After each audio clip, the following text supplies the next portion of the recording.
قال اللہ سبحانہ وتعالی وَلَنَبْلُوَنَّكُمْ بِشَيْءٍ مِّنَ الْخَوْفِ وَالْجُوعِ وَنَقْصٍ مِّنَ الْأَمْوَالِ وَالْأَنفُسِ وَالثَّمَرَاتِ وَبَشِّرِ الصَّابِرِينَ۔ محترم بھائیوں، محترمات سامعات، اللہ تبارک و تعالیٰ قسمیہ انداز میں فرماتا ہے کہ ہم تمہیں ضرور آزمائیں گے۔ لام ضرور، ورنہ ضرور، تو جب دو ضرور جمع ہوتے ہیں تو مفسرین کہتے ہیں وہاں قسم کا معنی پایا جاتا ہے، وہ اللہ تعالیٰ اپنی ذات کی قسم اٹھاتا ہے کہ ہم تمہیں ضرور آزمائیں گے۔ تو جب کسی چیز کی توقع ہو کہ ایسا ضرور ہوگا اور ہو جائے تو یہ تو کوئی بڑی بات نہیں ہے۔ توقع شدید ہو اور وہ کام نہ ہو تو پھر پریشانی ہوتی ہے کہ ایسا کیوں نہیں ہوا۔ اللہ تبارک و تعالیٰ ویسے فرما دے تو اس کی بات قابل اعتبار ہے، اور وہ قسم اٹھا کر فرمائے کہ میں ایسا ضرور کروں گا اور وہ ایسا کر لے تو یہ تو روٹین ہے۔ فرمایا میں تمہیں آزماؤں گا خوف کے ساتھ۔ خوف ہے نہیں، پوری دنیا پر خوف ہے۔ ایٹمی بم کے دھماکے سے بچنے کے لیے جو کچھ لوگوں نے بینکر بنائے ہوئے تھے نا کہ یہاں ایٹم بم کی کا اثرات نہیں پہنچ سکتے، اس خوف کے اثرات وہاں بھی چلے گئے۔ بِشَيْءٍ مِّنَ الْخَوْفِ وَالْجُوعِ، بھوک کے ساتھ آزمائیں گے، بیکار ہو کر بیٹھے ہوئے سارے۔ وَنَقْصٍ مِّنَ الْأَمْوَالِ، مال کم ہو گئے، صنعتیں بند، کچھ علاقوں میں بارشوں سے فصلیں تباہ، مزدوریاں بند، بھوک بھی آ گئی، مال بھی کم ہو گئے، پھل بھی کم ہو گئے، پھل درختوں پہ خراب ہو رہے ہیں اور کھانے والے ترس رہے ہیں۔ لیکن اللہ فرماتے ہیں بشر الصابرین، جو ایسے حالات میں صبر کرتے ہیں ان کے لیے بشارت ہے۔ یاد رکھو ہم ایک ذات کے غلام ہیں۔ طاعت اور فرما برداری کا ایک لیول ہوتا ہے مزدوری کا۔ آپ کسی کے مزدور ہیں، وہ آپ کو کہیں کھڑا ہو جا آپ کھڑے ہو جاتے ہیں، آپ کو کہیں بیٹھ جا بیٹھ جاتے ہیں۔ لیکن ایک وقت آ سکتا ہے آپ کہیں جی میں نہیں مانتا، میں کل نہیں آؤں گا، کہہ سکتے ہیں آپ۔ اس سے زیادہ طاعت اور فرما برداری کا لیول ہوتا ہے جو غلام ہوتا ہے، زر خرید غلام۔ اس کو آپ خرید کر لاتے ہیں اور وہ یہ نہیں کہہ سکتا میں کل نہیں آؤں گا، وہ ہر بات 24 گھنٹے آپ کی مانتا ہے، اور اس سے بھی زیادہ غلامی کا، طاعت اور فرما برداری کا ایک لیول ہے کہ ہم اللہ تعالیٰ کی مخلوق ہیں۔ اس نے ہمیں خریدا نہیں، خود بنایا ہے۔ وہ ہماری ہر چیز کا مالک ہے، اس لیے وہ ہمیں یہاں رہنے دے ہم پھر بھی خوش ہیں، وہ ہمیں لے جائے ہم پھر بھی خوش ہیں، وہ کمزور معیشت کے ساتھ زندہ رکھے ہم پھر بھی خوش ہیں، وہ زیادہ پیسہ دے دے ہم پھر بھی خوش ہیں۔ جو اس کی خوشی پر خوش ہوتا ہے اللہ اس پر خوش ہو جاتا ہے۔ فمن رضی فلہ الرضا ومن سخط فلہ السخط۔ اور اللہ کچھ چاہے یہ اپنا ذہن کچھ اور بنا کر بیٹھا ہو اور اللہ کے فیصلے اس کو پسند نہ آئیں تو پھر اللہ تعالیٰ بھی اس پر ناراض ہو جاتا ہے۔ ہم تو اس کے خود بنائے ہوئے غلام ہیں۔ اگر آپ کا ایک ڈرائیور ہو، آپ کے ساتھ چلتا ہو، وہ اپنے دوست کو فون کر رہا ہو کل میں بھاولپور میں آپ کو کل میں اتنے بجے ملوں گا اور پرسوں میں ملتان آپ کو اتنے بجے ملوں گا، ہوگا نا، ہنسیں بھی دل میں کہ میں نے ادھر جانا ہی نہیں اور یہ خام خواہ پروگرام بنا رہا ہے اور اس کا ایک پروگرام نہیں چلنا کیونکہ میں نے ادھر جانا ہی نہیں۔ یہ مخلوق کا مخلوق سے فرق ہے، مخلوق کا مخلوق سے فرق اتنا ہے کہ وہ آپ سے تنخواہ لیتا ہے، اس کا پروگرام نہیں چلتا، آپ کا چل جاتا ہے، اور آپ کے اوپر نہیں چلتا، اس کا چل جاتا ہے۔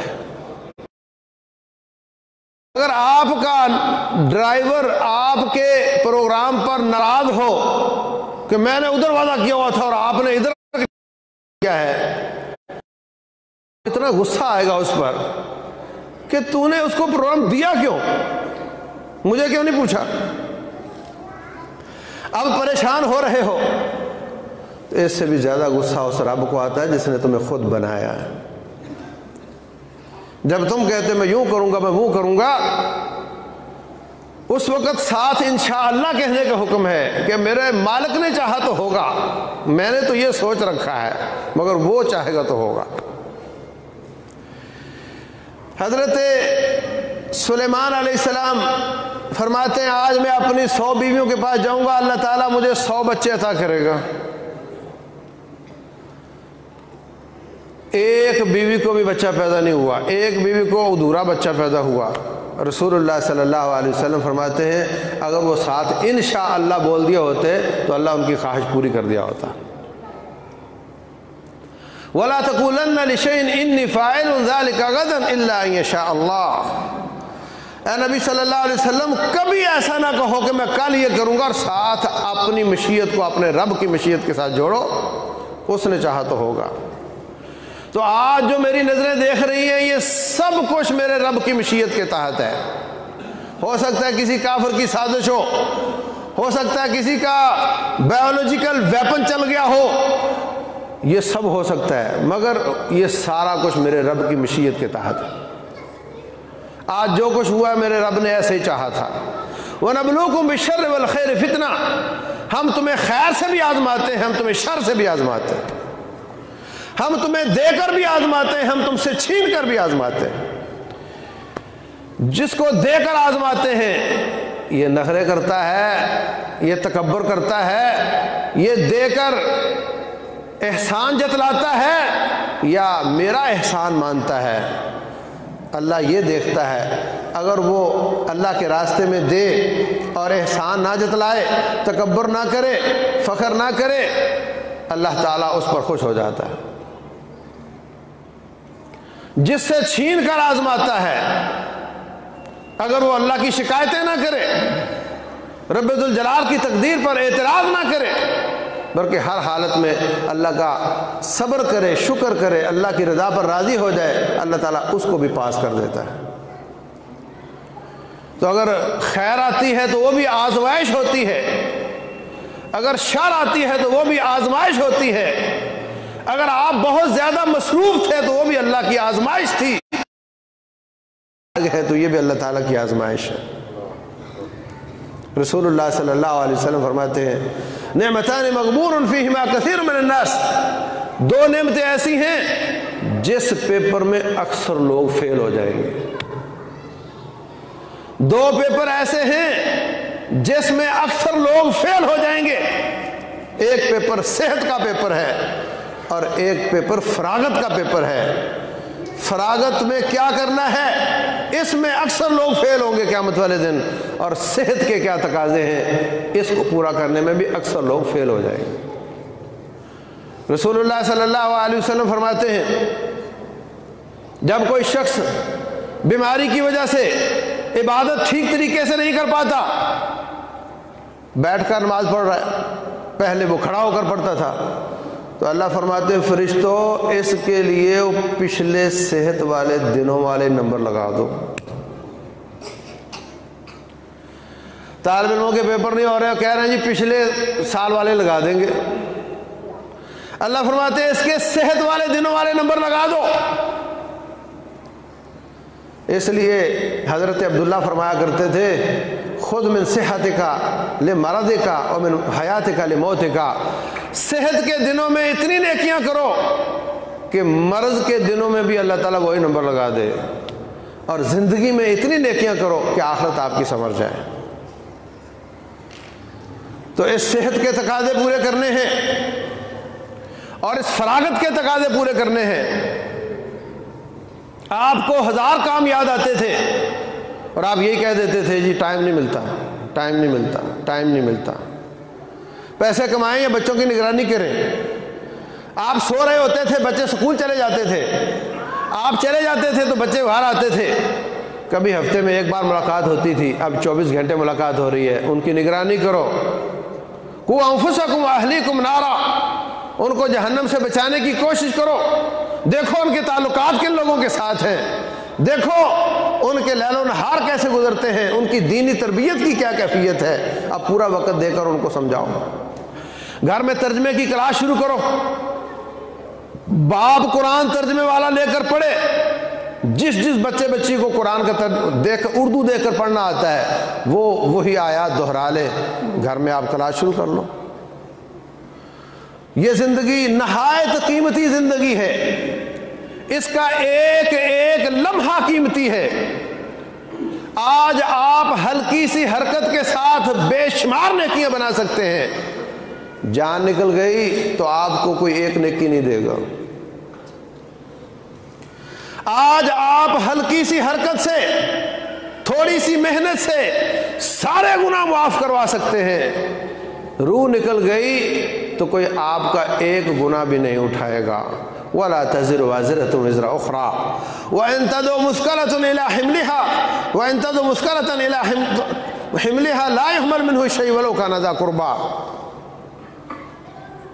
وَإِن تَدْعُ مُثْقَلَةٌ إِلَىٰ حِمْلِهَا، اگر کوئی بوجھل شخص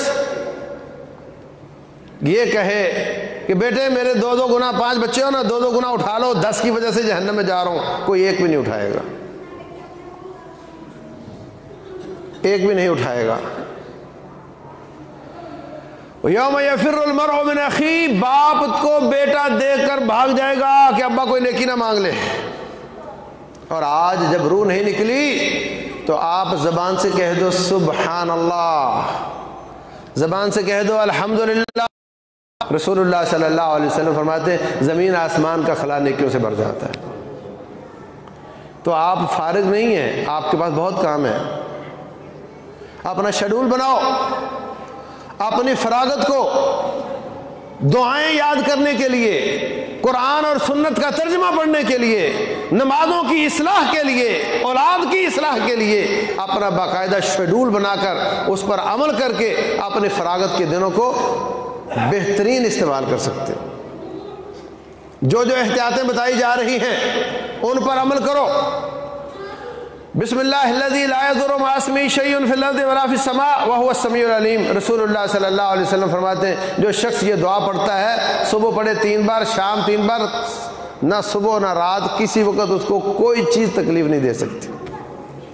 احتیاطیں بھی کرو، اپنا دفاع بھی صبح شام کے اذکار کے ساتھ کرو، قرآن کی تلاوت اور شعبان کے روزے۔ رسول اللہ صلی اللہ علیہ وسلم سارا مہینہ ہی روزے رکھ لیا کرتے تھے، ایک آدھ چھوڑتے تھے آخر میں، اور فرمایا اذا انتصف الشعبان فلا تصوموا، جب آدھا شعبان گزر جائے پھر تم روزے نہ رکھا کرو۔ تو یہ آدھے شعبان تک آپ روزے رکھو، تھوڑے دن رہ گئے، ان دنوں کے روزے رکھو، ان دنوں قرآن حکیم کی تلاوت اور ترجمے کی شیڈول بناؤ، اپنی فراغت کو صحیح طور پہ استعمال کرو، رو رو کر توبہ کرو۔ اجتماعی مصیبت آئی ہے اجتماعی گناہوں کی وجہ سے، توبوا الی اللہ جمیعا، سب مل کر اللہ تعالیٰ سے توبہ کرو، اپنے گناہوں کی معافی مانگو تاکہ اللہ تعالیٰ یہ عذاب ہم سے ٹال دے۔ یہ ساری وبائیں اللہ تعالیٰ کی اجازت سے چلتی ہیں۔ مدینہ میں وبا آ گئی، سب کو بخار ہو گیا، فرمایا اے اللہ اس وبا کو فلاں وادی کی طرف منتقل کر دے۔ تو یہ اللہ کے کنٹرول میں ہے تو کہا نا۔ تو یا اللہ دنیا میں جتنے بھی ظالم ہیں، طاغی ہیں، مسلمانوں پہ ظلم کرنے والے، یا اللہ اس وبا کو ان کی طرف منتقل کر دے اور مسلمانوں کو اس سے محفوظ رکھ دے۔ اللہ تبارک و تعالیٰ جو میں نے عرض کیا ہے سمجھنے اور عمل کرنے کی توفیق عطا فرمائے۔ وما علینا الا البلاغ المبین۔ مفتی محمد یوسف طیبی کے بیانات سننے کے لیے ہمارا YouTube چینل سبسکرائب کریں اور ہمارے دیگر سوشل اکاؤنٹس لائک اور شیئر کریں۔ جزاک اللہ خیر۔